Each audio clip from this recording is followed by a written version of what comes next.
गया परसों वापस, पर आज बरसों चले गए हैं, मैं गया नहीं उनके पास।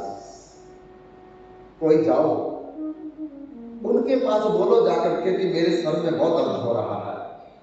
हो सकता है कि उनमें से कोई अपने चरणों की धूली निकाल करके मुझे दे दे और जिससे मेरा सर दर्द दूर हो जाएगा। नारद जी बोलने लगे, हम तो पढ़े लिखे। महारानियां बोलने लगी, हम तो बड़े बड़े राजाओं की राजकुमारियां, समझदार, हमने जब अपनी चरण धूलि नहीं दी, वो अनपढ़ गवाद कैसे दे देंगे आपको? भगवान के तो जाने में क्या फर्क पड़ता है? एक बार जाकर के देखो, मांगो, क्या पता उनके दिल में दया आ जाए मेरे दुख को देख करके। तो बंधुओं, सब रानियों ने नारद को मनाया, क्योंकि नारद जी आकाश मार्ग से उड़ जाते हैं। नारद तुम जाओ, हमको भगवान की दशा देखी भी जा रही है। तो नारद जी बार बार जब रानियों ने कहा, तो आकाश मार्ग से ब्रज में जा रहे हैं। लेकिन जब से श्री कृष्ण ब्रज को छोड़ करके मथुरा में गए थे, उस दिन से ब्रज के लोग भगवान को मथुरा की तरफ देखते रहते थे कि अभी आ जाएंगे, आज आ जाएंगे, शाम को आ जाएंगे। लेकिन उसके बाद कभी भी भगवान उनको दिखे नहीं। फिर ये भी पता चल गया उनको, अब श्री कृष्ण द्वारका में चले गए हैं। खबर तो मिलती रहती थी, लेकिन कभी मिलने के लिए गए नहीं। क्यों? क्योंकि इसलिए कि अगर हमारे मिलने से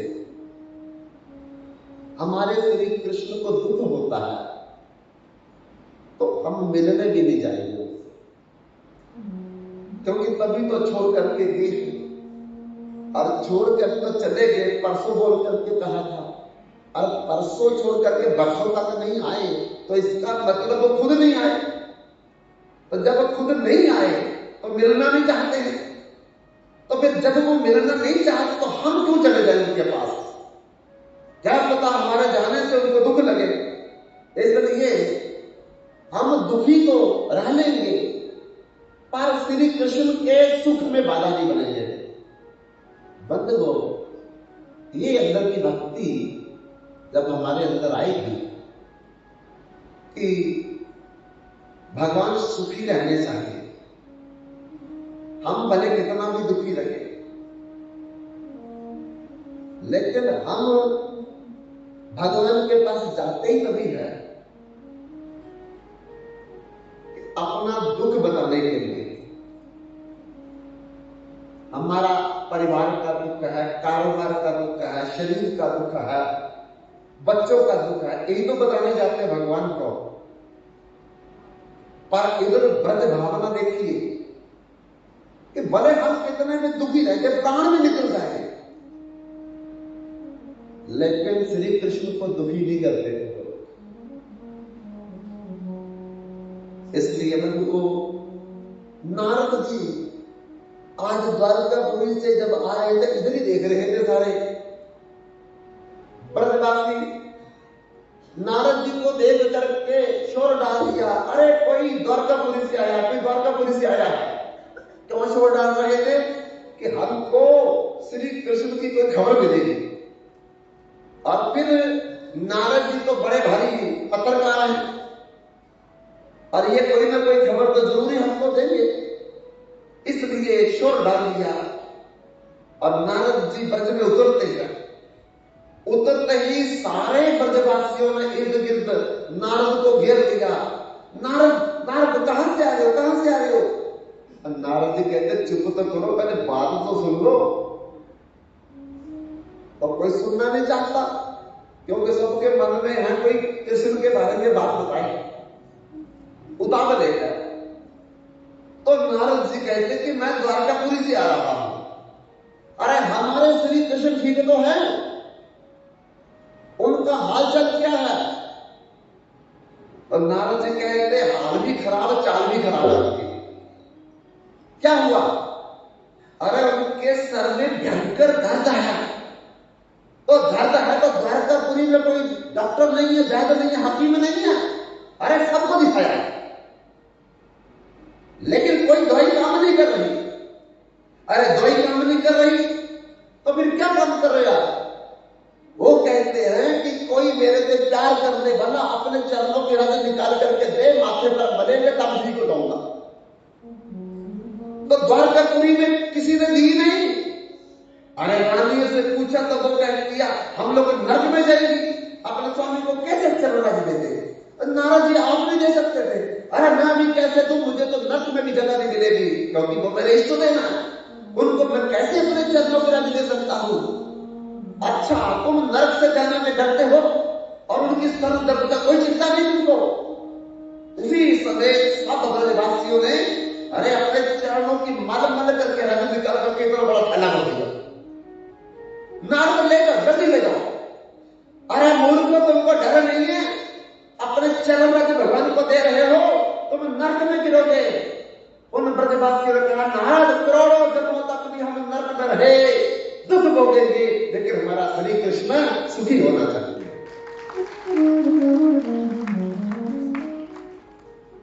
ऐसी ब्रज की भक्ति है, ब्रज की भावना कि अपना सुख नहीं, केवल मेरे श्री कृष्ण को, मेरे भगवान को सुख मिला। मैं कितने बजे उठाऊं भगवान को, मैं कितने बजे आरती करूं, मैं कितने बजे भोग लगाऊं, मैं कितने बजे भगवान को भोग बना करके खिलाऊं, ये सारा कुछ भगवान के सुख के लिए करना, अपने सुख के लिए नहीं। मेरे को 12 बजे जाग आएगी तो मैं 12 बजे लगाऊंगा, तो फिर ये टाइम तो नहीं है भगवान को भोग लगाने का। भगवान को भोग लगाने का टाइम तो सुबह बाल होगा तो 12 बजे से पहले दोपहर का देना पड़ता है, फिर शाम को भी देना पड़ता है, फल वगैरह, फिर रात को भी।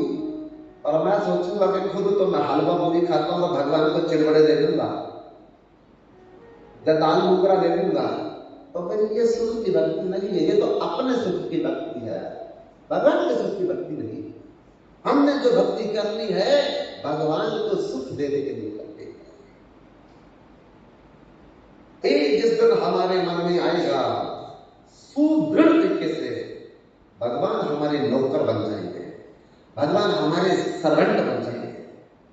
इसीलिए भगवान ने कहा प्रबल प्रेम के पाल पड़कर हरि को निज बदल देखा, अपना मान पले चल जाए, अपना मान पले चल जाए, अपना मान न चलते देखा। बल प्रेम के पाले पड़कर हरि को निज बदलते देखा, अपना मान भले ढल जाए, अपना मान भले ढल जाए, अपना मान न टलते देखा। प्रेम के पाल पड़कर हरि को निज बदलते देखा, अपना मान भले टल जाए, अपना मान भले टल जाए, अपना मान न टलते देखा।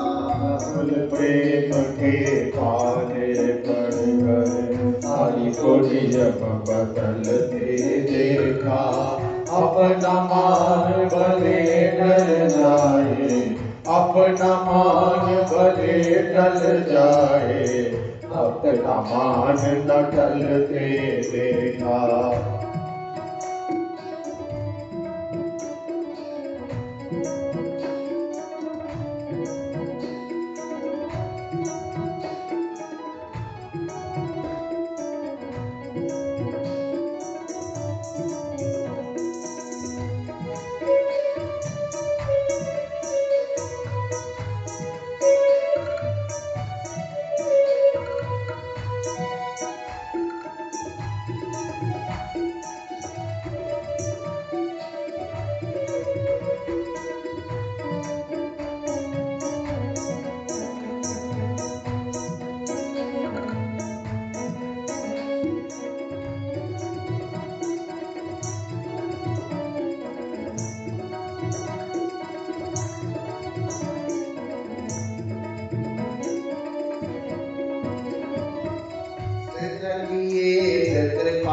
दृष्टि से सभी सृष्टि को पलते देखा।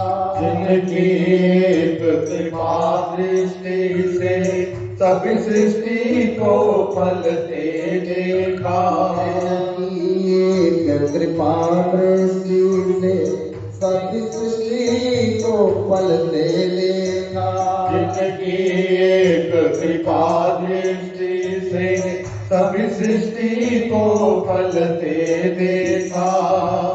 गोकुल के माखन पर, उनको गोकुल के माखन पर, उनको गोकुल के माखन पर, उनको गोकुल के माखन पर बार मचलते देखा। सबल में बंदे माने धर धर हरि बोलिया बदलते देखा। अपना मान भले ढल जाए, अपना मान भले ढल जाए, अपना मान न ढलते देखा।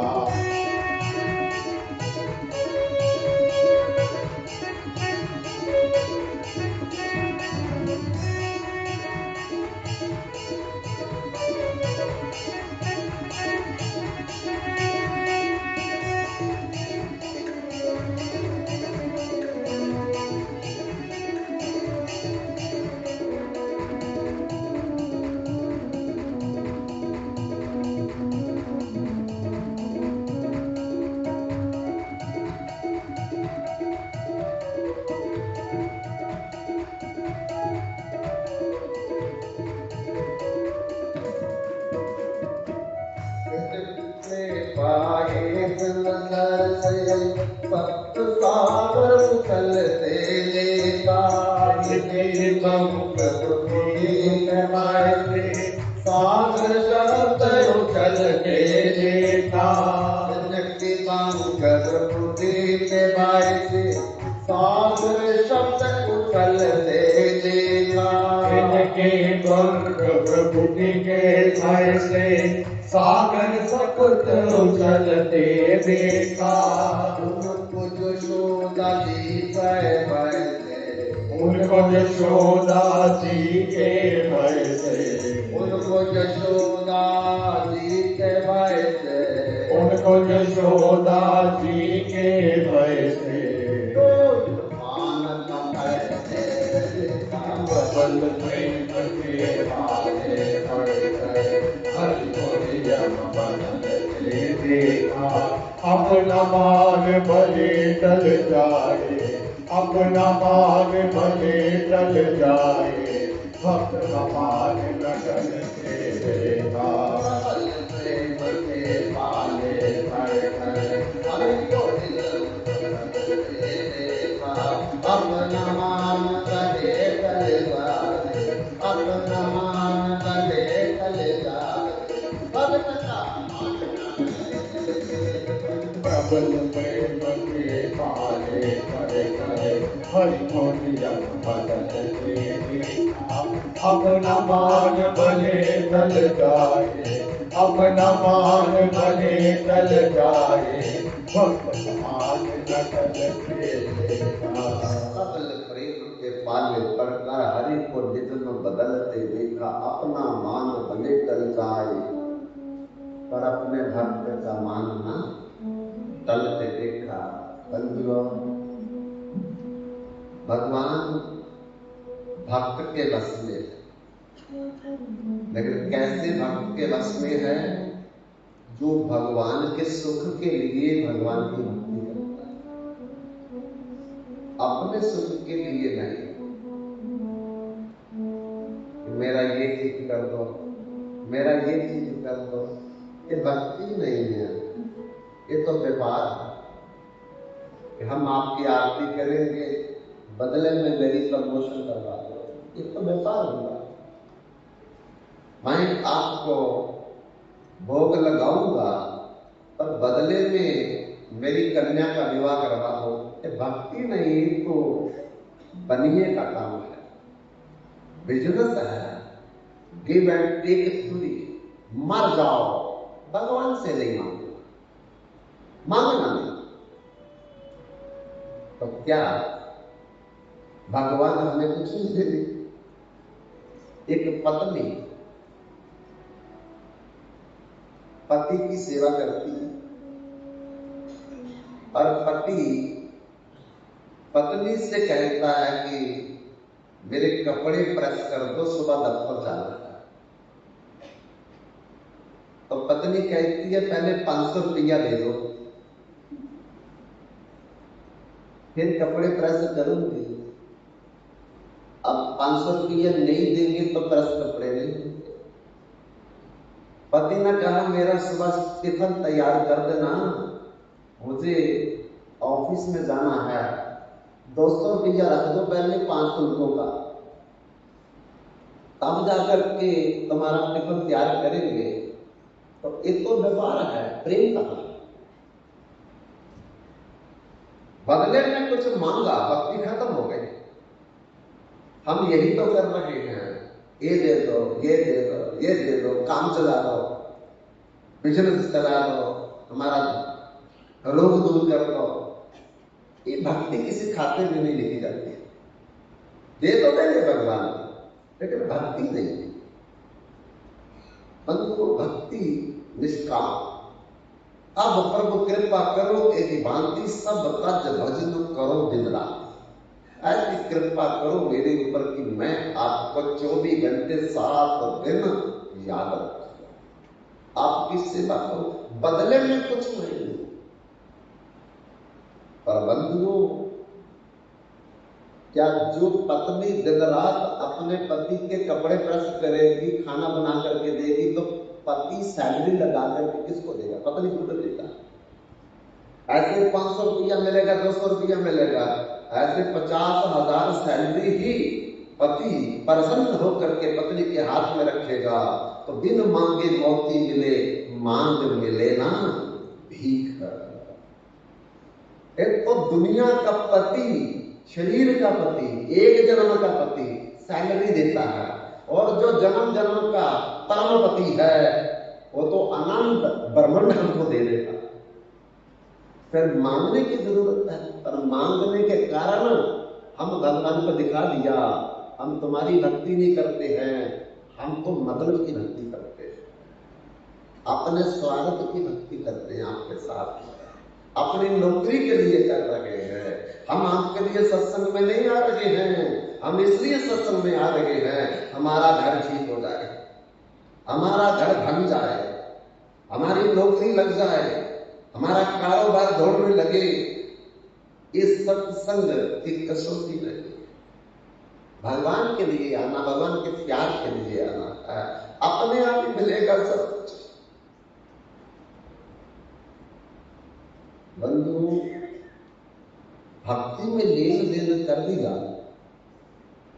फिर भक्ति खत्म हो गई, स्वार्थ हो गया। इसलिए जब भी हम भक्ति करें, केवल भगवान की सेवा मांगे और कुछ भी नहीं मांगेंगे, अपने आप ही सब कुछ भगवान हमको अनंत कोटि ब्रह्मांड की संपत्ति दे देंगे। एक छोटी मोटी दुकान, छोटी मोटी फैक्ट्री, छोटा मोटा कारखाना, छोटी मोटी सरकारी नौकरी क्या देंगे? अनंत कोटि ब्रह्मांड भगवान की है, हमारे नाम रजिस्ट्री कर देंगे। बंधुओं, इंद्र बना देंगे, ब्रह्मा बना देंगे, मनु महाराज बना देंगे, प्रजापति बना देंगे। एक छोटा मोटा कला को क्या बन करके करोगे हम? 1 मंजिल 2 मंजिल, फिर 10 20 50 साल के बाद टूट जाएगा, क्या करेंगे हम बंदे करके? जो अनंत कोटि ब्रह्मांड का मालिक भगवान सब कुछ दे सकता है, जिसके लेने के बाद कुछ मांगने की जरूरत नहीं रहती है, उस भगवान से हम सरकारी नौकरी मांग रहे हैं, उस भगवान से हम लोग 2-3 मंजिल का मकान मांग रहे हैं, उस भगवान से हम अपना विवाह मांग रहे हैं। एक तो बनिया का काम है, एक तो व्यापार का काम है, एक तो बिजनेस है। बंधु, एक राजा था, 1 साल विदेश में हो गया, वापस आने लगा अपने देश। तो सोचा मन में कि मेरी बहुत रानियां हैं, क्या लेके जाऊं? तो वजीर बताओ मैं अपनी रानी के लिए क्या लेके जाऊं। वजीर कहता राजा मुझे क्या पता रानी को क्या चाहिए, वो तो रानियों को पता है। आप अपने नौकर को भेज करके रानियों से सूची बना करके मंगवा लो किस रानी को क्या चाहिए, वो ले जाना। राजा ने यही किया कि अपने नौकर को भेजा और भेज करके कहा हर रानी के पास जाकर के सूची बना करके लाओ क्या क्या चाहिए। रानी ने लंबे लंबे कोरे पेपर लेकर के जो जो चाहिए था साल भर की जरूरत थी सब रानियों के पत्र राजा ने पढ़े और पढ़ करके जो जो सामान मांगा था रानियों ने अपने नौकरों को चाकरों को भेज करके मंगवा करके रथ पर रख दिया। अब आखिरी रानी का पत्र पढ़ने लगे जो सबसे छोटी, और राजा पत्र पढ़ पढ़ के रो रहे हैं। जितने भी मंत्रीगण संतरीगण नौकर चाकर दास और डर गए कि इस पत्र में क्या लिखा है जिसको पढ़ करके राजा रो रहे हैं। पर किसी की हिम्मत नहीं राजा को पूछने के लिए। तब वृद्ध वजीर को राजा के पास भेजा कि आप पूछो जाकर के राजा को क्या चाहिए, राजा क्यों रो रहे हैं ये पत्र पढ़ करके। तो वृद्ध वजीर ने जाकर के राजा से पूछा कि महाराज सब पत्र पढ़े सामान मंगवा लिया, छोटी रानी के पत्र में क्या लिखा, अब रो रहे हैं। राजा ने कहा बाकी पत्र जितने भी मैंने रानियों के पढ़े उन्होंने अपने सामान के बारे में लिखा था, इस छोटी रानी ने अपने कोई सामान के बारे में नहीं लिखा है। तो क्या लिखा है, इसमें लिखा है पतिदेव मैं जब भी सुबह उठती थी सबसे पहले मैं आपका मुख देखती थी,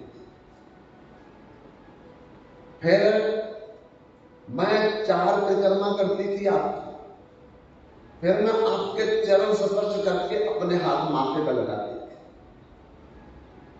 फिर स्नान करने के बाद भगवान को भोग बनाने के बाद भगवान की आरती के बाद मैं आपकी आरती करती थी, फिर भगवान के भोग का प्रसाद आपको दे करके आपका बचा हुआ मैं खाती थी। और जिस दिन से आप विदेश चले गए मेरा सारा निजन खत्म हो गया। फिर पतिदेव जल्दी आओ और अपनी सेवा का सौभाग्य मेरे को दो जल्दी जल्दी।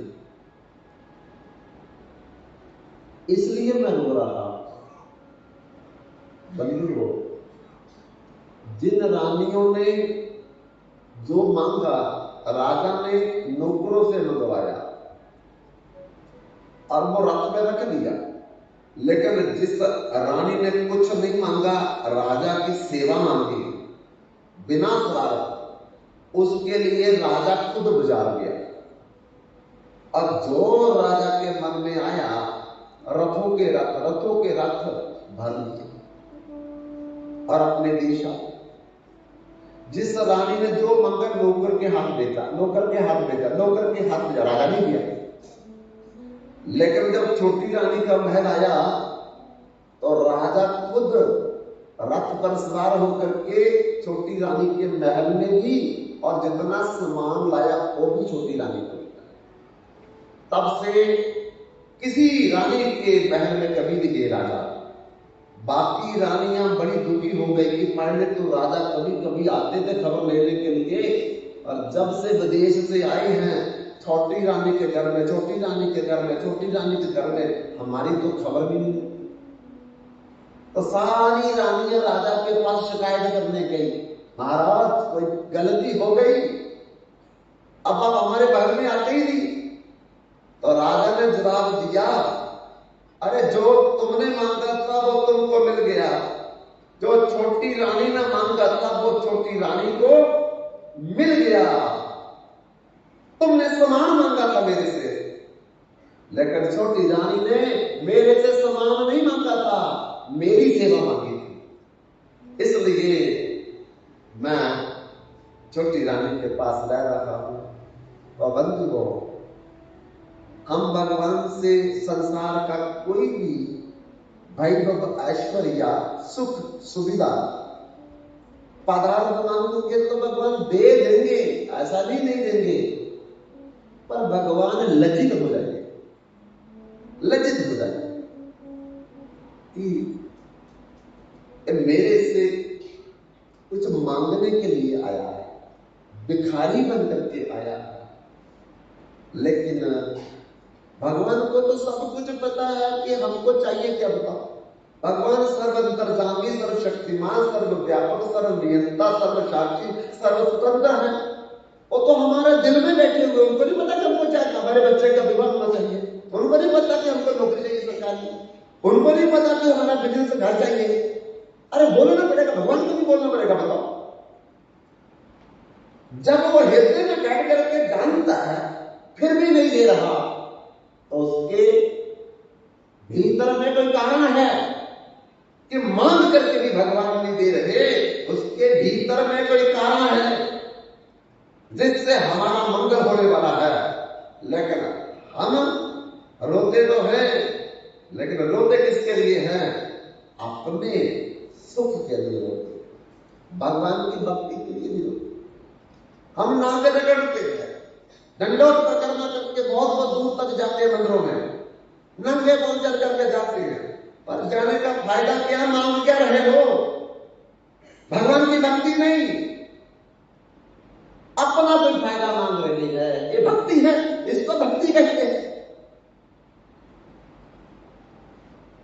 इसलिए बंधुओं, जब तक सत्संग में नहीं आएंगे, सत्संग नहीं सुनेंगे, भगवान की भक्ति क्या है ये भी नहीं पता चलेगा,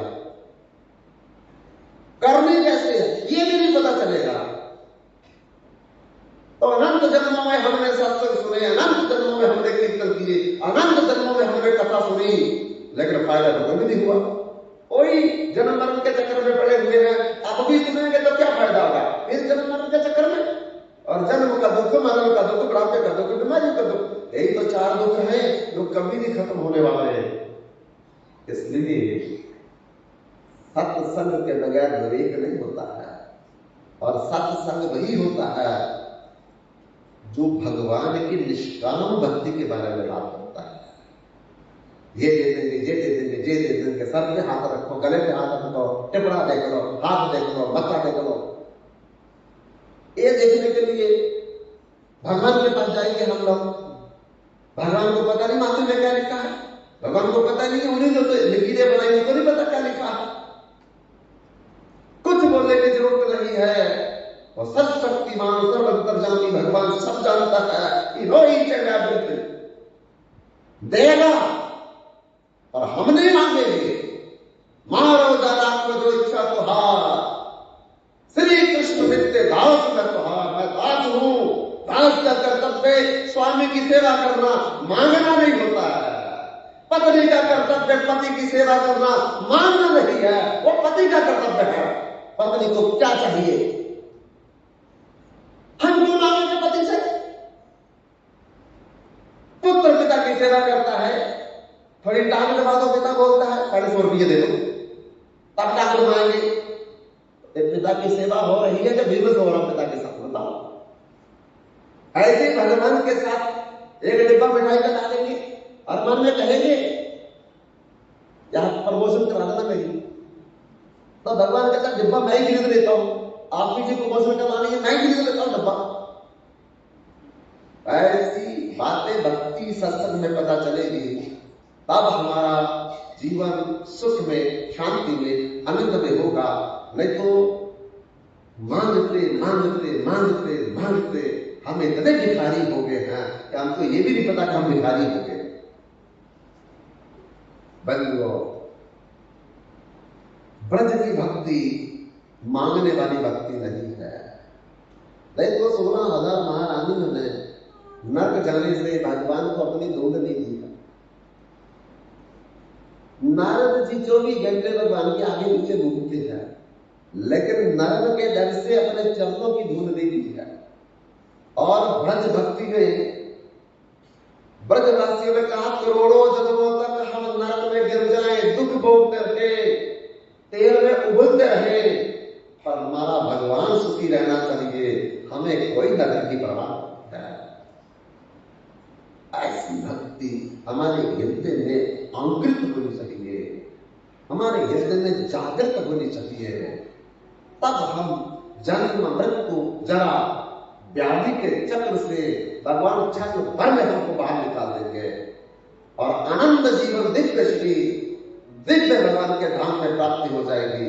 नहीं तो ठीक है, भगवान दे देंगे, अगले जन्म में कुत्ता बिल्ली हाथी घोड़ा ऊंट गधा बैल के चक्कर बना देंगे, क्योंकि भक्ति तो हुई नहीं, हमने तो भगवान से अपना व्यापार किया है। तो बंधुओं, इसलिए ब्रज की भक्ति इतनी प्रबल भक्ति है, इतनी निष्काम भक्ति है, इतनी निष्कपट भक्ति है कि ब्रजवासी कहते कि हम मर जाएंगे, दुखी रहेंगे, विरह में बेहोश हो जाएंगे, पर मथुरा भी मिलने के लिए नहीं जाएंगे भगवान को। क्यों? हमारे मिलने से अगर भगवान को दुख होता है, हम भगवान को दुख नहीं देंगे, खुद दुखी रहेंगे। नहीं तो 18 किलोमीटर तो मथुरा है, भगवान जा नहीं सकते थे और ब्रजवासी नहीं जा सकते थे। जिस दिन भगवान मथुरा में गए, सब गोपियों ने दूध बेचना बंद कर दिया मथुरा में। उससे पहले तो मथुरा में जाती थी, उसके बाद मथुरा जाना बंद कर दिया, ना दूध ना मक्खन बेचना कोई बंद कर दिया। क्यों? कहीं हमारे जाने से हमारे श्री कृष्ण को कष्ट ना हो जाए, दुख ना हो जाए। बंधुओं, मां के लिए सारी रात भी जागना पड़ जाए, पिता के लिए सारी रात भी जागना पड़ जाए, और पति के लिए सारी सारी रात भी अगर उनकी सेवा में हमें जागना पड़ जाए, यही हमारा अहोभाग्य है जिसके लिए हमको जन्म मिला है। कम से कम जन्म को हम सफल तो बनाएं। यही ब्रजभक्ति कि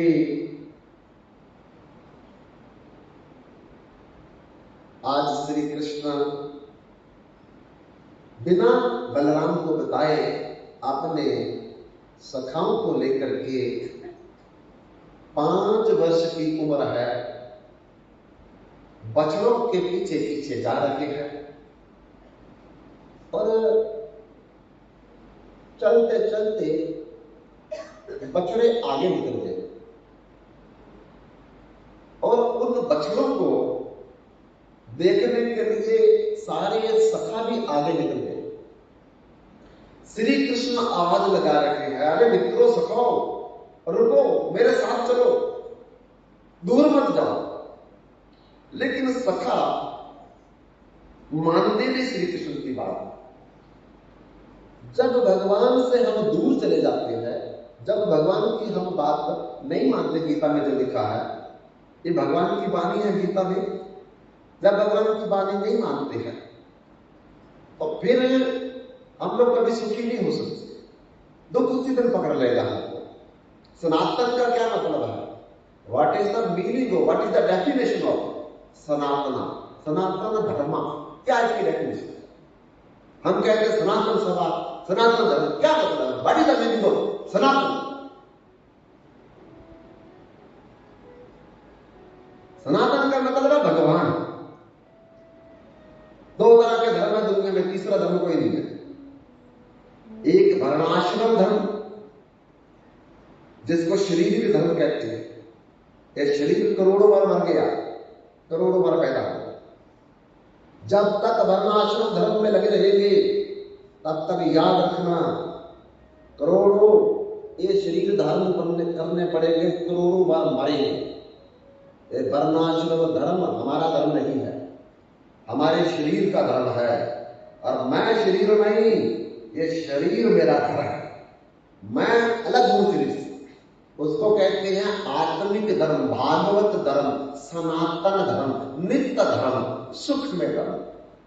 जब तक हम लोग सनातन धर्म की शरण में नहीं आएंगे, धर्म तो बहुत है, करोड़ों धर्म है, लेकिन वो धर्म केवल शरीर के धर्म है, वो हमको भगवान तक नहीं ले जाएंगे, वो हमारी आत्मा का कल्याण नहीं करेंगे, वो केवल शरीर का कल्याण करते हैं। आज भिखारी है, कल राजा बन जाएंगे, महाराजा बन जाएंगे, इंद्र बन जाएंगे, ब्रह्मा बन जाएंगे। तो आप ब्रह्म भुवना लोक पुनरावर्ती मार्ग, ब्रह्मा बनने के बाद भी तो बार बार हमको जन्म मरण के चक्र से कोई नहीं बचा सकता है। इसलिए सनातन धर्म की शरण में जो आएगा उसका ही कल्याण होगा। इसीलिए सनातन धर्म को परम धर्म कहते हैं। यही परम धर्म है, यही आत्मा का धर्म है, यही परमात्मा का धर्म है। ना इससे पहले कोई धर्म था, ना बाद में कोई रहेगा। भीतर में बहुत धर्म आएंगे, लेकिन सनातन धर्म से पहले कोई धर्म नहीं था। आखिरी में सनातन धर्म के बाद कोई धर्म नहीं रहेगा। इसलिए ब्रह्मा को भगवान कहते हैं अहमे भास्वे भास्वे नाम यद जत सत सत्परम पश्चात बुद्धे चक यो विशिष्येत सोऽस्म्यहम् रित्यरतम जत प्रत्येत न प्रत्येत चात्मनि तद विद्या धातुनो मायं यथा आवासो। जब संसार नहीं था ब्रह्मा जी मैं था, संसार नहीं था लेकिन मैं तो था। जब संसार है और ये संसार के रूप में जगतपति नहीं हूं, इस संसार की पालना मैं कर रहा हूं। हम अपने 2-4 बच्चों की सेवा करते सोचते मैं नहीं करूंगा तो कौन करेगा। करोड़ों यतीम बालक हैं। अरे जमीन के नीचे कितने जीव हैं, हवा में कितने जीव हैं, पानी में कितने जीव हैं, कौन उनकी सेवा कर रहा है। हम अपने घर के गमलों को पानी दे देते हैं, खाद दे देते हैं, जंगल में जितने पेड़ पौधे उनको कौन दे रहा है। अरे सबकी रक्षा भगवान कर रहा है। हम किसी की रक्षा नहीं, हम अपनी रक्षा नहीं कर सकते, दूसरे की रक्षा क्या करेंगे। सबकी रक्षा करने वाले भगवान है। इसलिए बंधुओं भगवान ब्रह्मा से कहते हैं मैं ही इस संसार के पहले था, मेरे से पहले इस दुनिया में कोई नहीं था और मेरा नाम ही सनातन है। जो मैंने धर्म को शुरू किया है उसी धर्म का नाम है सनातन धर्म। जब तक कोई जीव उस सनातन धर्म का आश्रय न लेकर के भक्ति नहीं करेगा और जन्म मरण के चक्कर से मुक्त नहीं होगा, कहीं भी चला जाए, उल्टा लटक जाए, पानी में डूब जाए, आग में जल जाए, लेकिन जन्म मरण के चक्कर से मुक्त नहीं हो सकता जब तक सनातन की शरण में नहीं आएगा। इसलिए बंधुओं भगवान गीता में कहते माई व्यंग स्वजीव लोक के जीवभूत सनातना, जीवभूत सनातना। ये जीव भी सनातन है, मैं भी सनातन हूं और जो मैंने धर्म बनाया है उसका नाम भी सनातन है। तो सनातन धर्म का मतलब भगवान का धर्म, भगवान का धर्म मतलब सनातन धर्म। गुरु नानक देव जी कहते हैं तुम रे गत मित्र तुम ही जानी, नानक दास सदा कुर्बानी। नानक दास आप पर कुर्बान है, तुम्हारी गति तुम्हारी मति ये आप जानते हो। भगवान कोई ना जाने तुमरो अंता, तुम्हारा अंत कोई नहीं जानता। क्यों? ऊंचे से ऊंचा तू भगवंत, तेरे से ऊपर भगवान कोई नहीं है। हम लोग को आपकी आज्ञा आदेश का पालन करने के लिए जैसे जैसे आपने ड्यूटी हमको दी है हम वो ड्यूटी करने के लिए आए हैं, लेकिन करता आप हैं, करने वाले आप हैं। इसलिए बंधुओं उसी सनातन को भगवान कहते हैं और उसी भगवान को सनातन कहते हैं। लेकिन सनातन का क्या मतलब है? सनातन में 5 अक्षर हैं। कौन कौन से? सा, ना, आ, ता और फिर ना। सनातन में कितने अक्षर हैं? 5। और 5 अक्षर में ही सनातन धर्म छुपा हुआ है। सनातन धर्म इन्हीं सनातन के 5 अक्षरों में छुपा है। और जो इन छिपे हुए अक्षरों के मुताबिक अपने जीवन की साधना करेगा उसी को सनातन भगवान की प्राप्ति होती है। तो सा का मतलब क्या है? सुरभि। सुरभि का मतलब होता है गाय। जितनी भी गोवंश है, गाय है, ये सुरभि की संतान है। सुरभि का मतलब होता है गाय। तो जो व्यक्ति गाय की सेवा नहीं करता है, गाय का सम्मान नहीं करता है, गाय के लिए रोटी नहीं निकालता है, गाय के लिए गोग्रास नहीं निकालता है, वो सनातन को नहीं मानता। लेकिन कौन सी गाय? भारतीय वेद लक्षणा गोमाता, जो हमारे भारत की वेदों के अनुसार लक्षण रखने वाली गाय, उसकी सेवा को कहते हैं गो सेवा। ये जर्सी, विदेशी, ये गो सेवा नहीं है। ये तो अमेरिका में जब हमारी भारतीय वेद लक्षणा गो माता को जर्सी, न्यू जर्सी, वहां एक शहर है अमेरिका में, न्यू जर्सी, उसके लेबोरेटरी में ले जा करके और अलग अलग तरीके से हाईब्रिड किया, खिलवाड़ किया हमारी मां के साथ। तो वो जो गाय हमारी गो माता से आगे बढ़ी उसको कहते हैं जर्सी गाय। सब जर्सी है गो माता को छोड़ करके। जर्सी का क्यों नाम रखा? अमेरिका के न्यू जर्सी शहर में लेबोरेटरी के अंदर खिलवाड़ किया गया। तो जर्सी शहर में खिलवाड़ किया, हाईब्रिड किया, इसलिए उन गायों का नाम जर्सी रख दिया। ये अमेरिका का नाम, उसके सिटी के ऊपर नाम पड़ा।